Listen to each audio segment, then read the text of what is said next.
hamda yuwafi ni'amahu wa yukafi majidah. Ya Rabbana lakal hamdu kama yanbaghi li jalali. Asyhadu an la ilaha illallah wa asyhadu anna Muhammadan abduhu wa rasuluh. Jenengan manakala suatu tempo dimasukkan alam berikutnya, ada alam Jabarut umpama jenengan ditemukan Allah terhadap makhluknya berupa jin atau iblis atau bongso-bongso di situ. Di situ akan menghidangkan kesaktian. Hidangkan kesaktian jenengan. Apakah jenengan pingin seperti Kiai Barseso? Ada di situ. Jenengan tinggal nggih gitu langsung.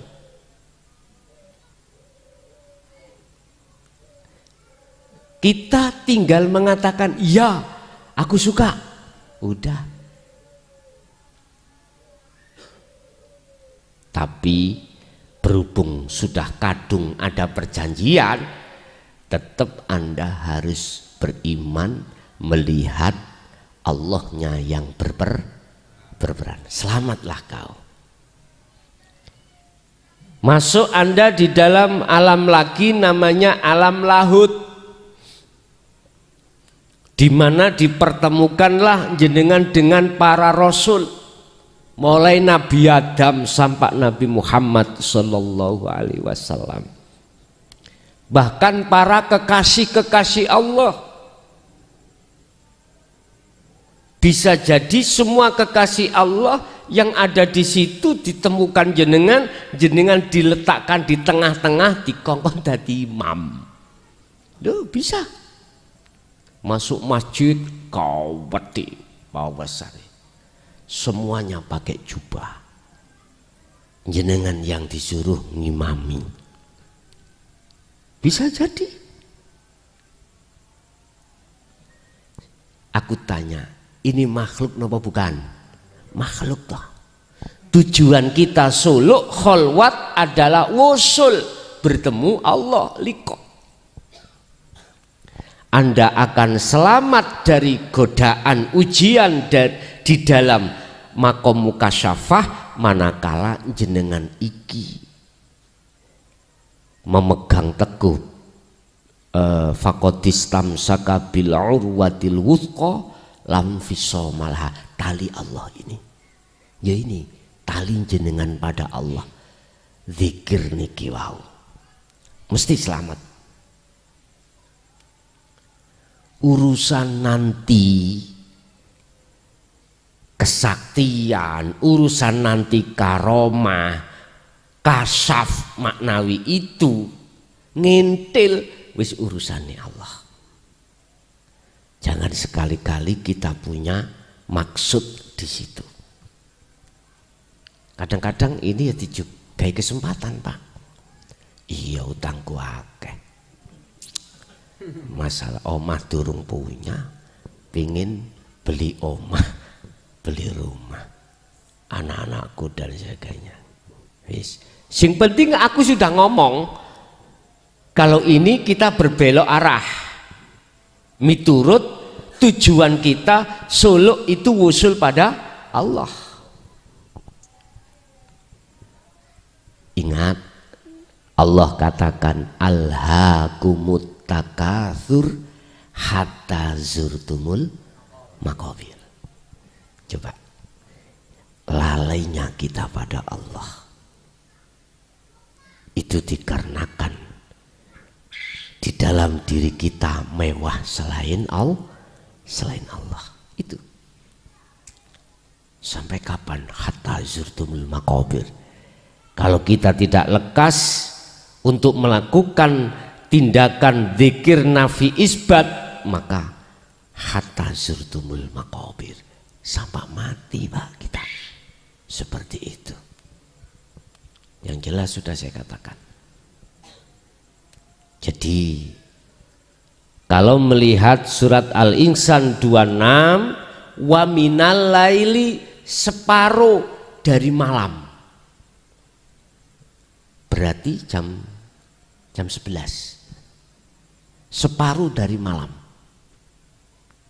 Jam 11 Anda mulai langsung berzikir tersebut. Nah, ketika khalwat secara khusus ini loh Pak Bu ya, dominan jenengan ini akan diterjadikan melihat cahaya makrifat yang dimaksud di dalam surah An-Nur itu di situ.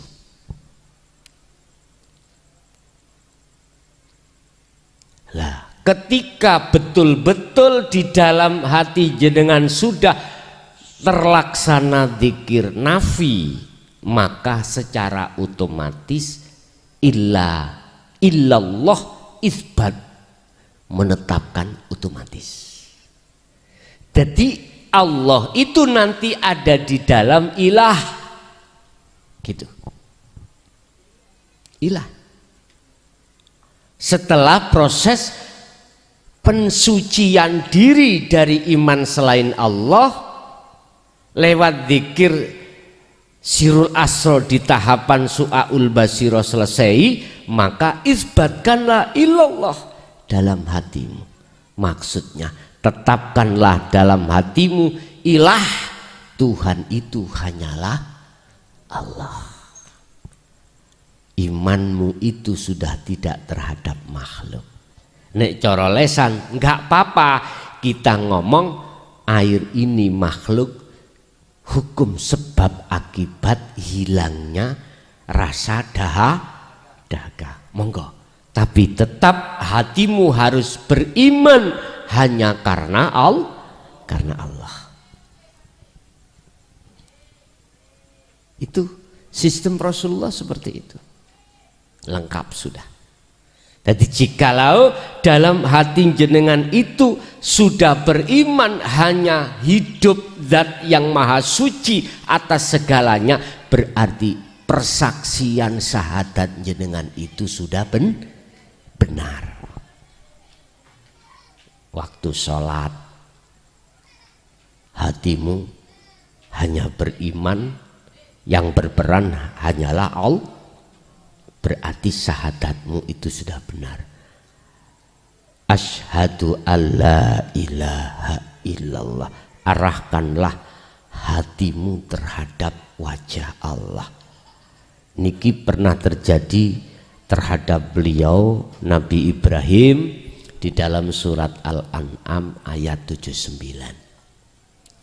Dikatakan beliau wa ma ana minal musyrikin, sudah tidak dikatakan beliau itu ruhaniyahnya itu menyekutukan Allah, atau alias sudah melaksanakan zikir nafi isbat, ketemunya di kalimah inni wajjahtu wajhiya. Niki lak sering sampean waos to, Pak.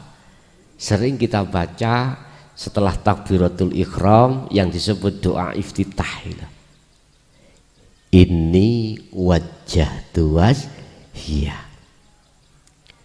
Sesungguhnya ku arahkan wajah ruhku kepada wajah Allah. Wajah ruhku yo iman itu. Iman yang sudah ihsan ini. Iman yang sudah ihsan diarahkan terhadap wajhiya, wajah Allah. Mana wajah Allah? Ini.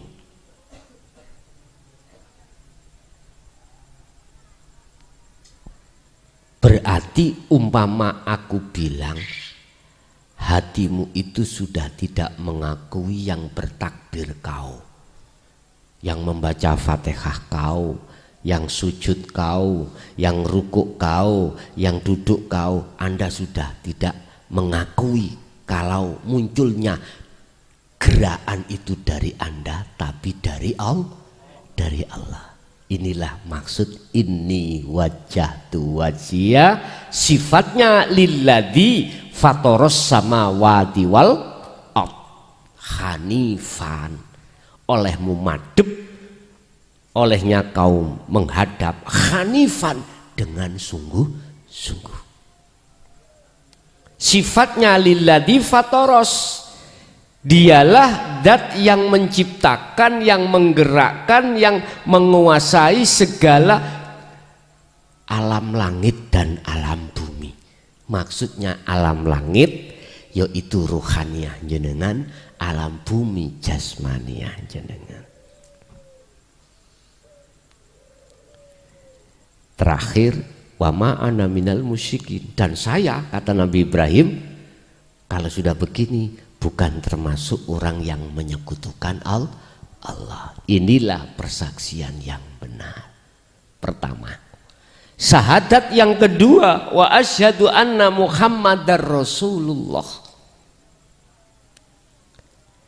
Dan saya bersaksi sesungguhnya Muhammad itu adalah utusan Allah. Konteks secara syariat tetap terhadap beliau Muhammad ibnu Abdillah, yang kita tidak menangi. Apa sah? Maduranya menangi? Enggak menangi. Tak jepok. Tak jepok. Tak jepok Kanjeng Nabi. Enggak menangi kita. Kita tidak njamani. Loh sekarang tadi saya katakan bersaksi yang benar harus tahu siapa yang disab. Loh kita enggak pernah ketemu. Tak jepok. Kita enggak pernah tak jepok. Gitu. Bagaimana syahadat kita terhadap Rasul itu benar? Benar secara syariat, konteksnya iman, tapi belum ihsan. Wis percaya kalau Rasulullah Muhammad ibnu Abdillah itu la nabiyya ba'da, tidak ada nabi setelahnya. Beliau adalah Rasulullah akhiruz zaman. Ini konteks secara syariat benar, iman, tapi ihsannya belum. Bagaimana ihsan kita? Yes. Saya tanya, Muhammad itu makhluk apa kholik? Makhluk ya? Oke, kholik. Oke, makhluk. Sifatnya kholik, sifatnya makhluk tadi sudah dikatakan la haula wala quwata. Enggak bisa melihat kalau tidak dilihatkan Allah. Enggak bisa mendengar kalau tidak didengarkan Allah. Tidak bisa berucap kalau tidak diucapkan Allah. Tidak bisa bergerak kalau tidak digerakkan Allah. Innaka la tahdi man ahbabta. Surat Al-Qasas 56. Innaka sesungguhnya kau Muhammad. Innaka sak temene sira Muhammad iku la tahdi. Wonten lanafine, Pak. Tidak bisa memberikan petunjuk. Loh ini langsung Rasulullah. Apalagi seongkok kacung muklason. Gak bisa. Man ahbabta terhadap orang, walaupun orang itu ahbabta yang kau cintai Muhammad, gak bisa kau memberikan petunjuk. Terus siapa ya Allah yang memberikan petunjuk? Walakinnallaha yahdi may yasha. Tetapi yang bisa memberikan petunjuk hanyalah Allah. Ini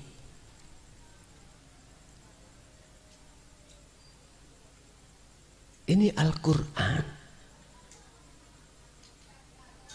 Rasulullah sendiri mengatakan seperti itu.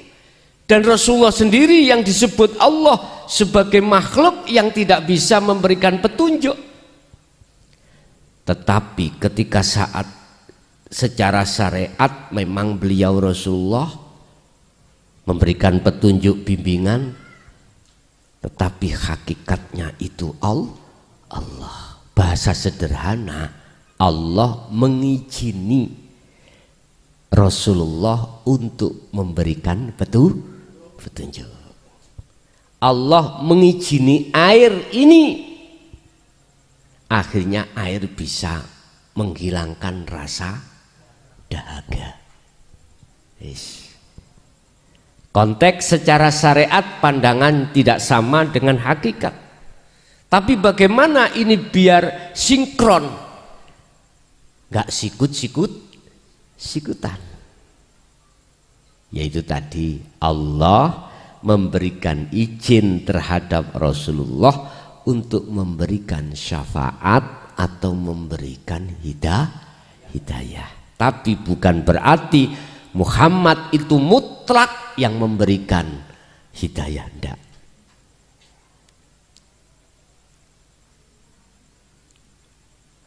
Kalau Muhammad Rasulullah itu adalah makhluk, Allah katakan kul innama ana basarum mislukum.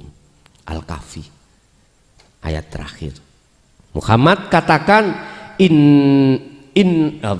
innama ana basarum mislukum. Rupane perkataan yang dikatakan Rasulullah yang atas dasar perintah dari Allah, innama ana, sesungguhnya aku, kata Rasul, iku basarun, manusia, mislukum, sama dengan kau. Berarti Muhammad iku makhluk. Muhammad makhluk. Jenengan kali kula makhluk napa khalik? Berarti jenengan Muhammad. Air makhluk apa khalik? Makhluk. Berarti kalau air ini makhluk, berarti boleh secara hakikat loh, bukan syariat, ini adalah bisa dikatakan Muhammad. Nalarnya asalnya dari Nur Muhammad sing disebut Ahmad, yang akhirnya secara fisik disebut Muhammad. Iku Rasulullah, utusannya Allah.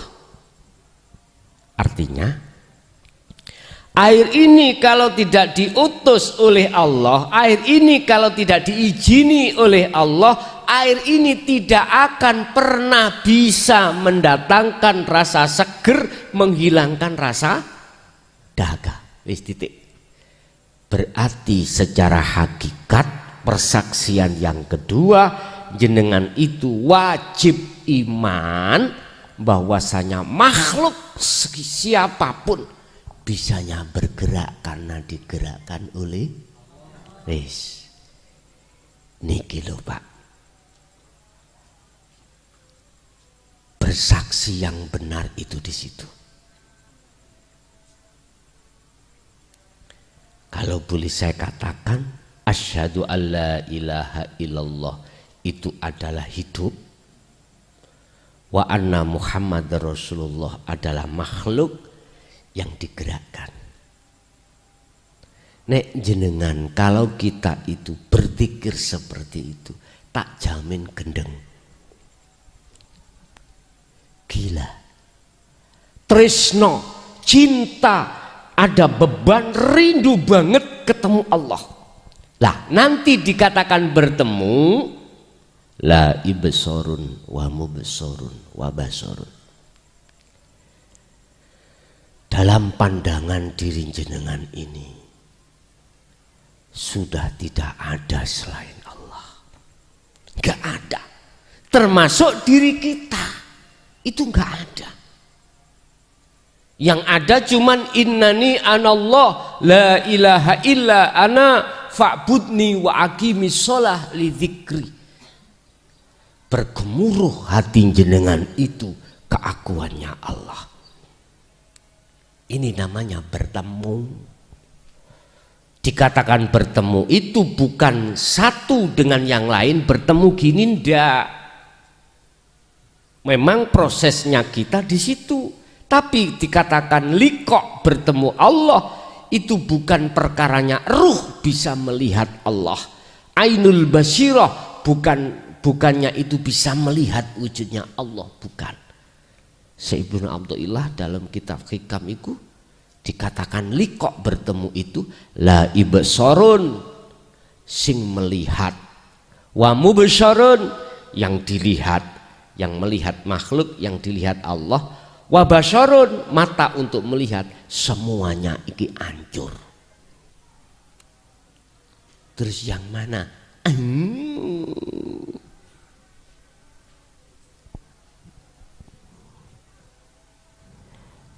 Hati kita sambung pada ini loh Pak ya, lewat rasa. Kita nggak ada. Akhirnya di dalam Quran tauhid yang paling puncak, wahyu yang paling puncak baginda Rasul itu ada di surat Al-Anbiya ayat 25. Wa ma arsalna min qablika mir rasulin illa nuhi ilaihi annahu rupane la ilaha illa ana. Udah puncak sudah. Muhammad, sampaikanlah wahyu ini terhadap umatmu, pemahamannya sampaikanlah. Disampaikan kali Rasulullah. Sebab utusan sebelum kau semuanya menyampaikan hal ini. Lah kalau kita tidak belajar ilmu tasawuf, ngertinya dari mana? Lah gitu toh. Sedangkan kita umat Islam khususnya paling banter sudah, syariat tarekat mandek sudah. Ilmu hakikat tasawuf tidak mau. Nah ini usulnya dari mana? Nggak bisa. Sebab kalau kita lihat syarat orang dikatakan bisa liqo bertemu Allah dalam kurung wusul di makom musyahadah, bukan mukasyafah ya. Nek mukasyafah mau jenengan ketemu karomah mau. Kalau musyahadah itu berarti kebukanya ghaib Allah, asalnya kita itu ghaib pada Allah, sekarang Allah hakul mubin. Itu ada dua. Wa man kana yarju liqa rabbihi. Rob bahasane rob lho Pak iku. Mboten kados surat Al-Ankabut wa man kana yarju liqa Allah. Nah iki khusus. Liqa Allah iki khusus umat Islam.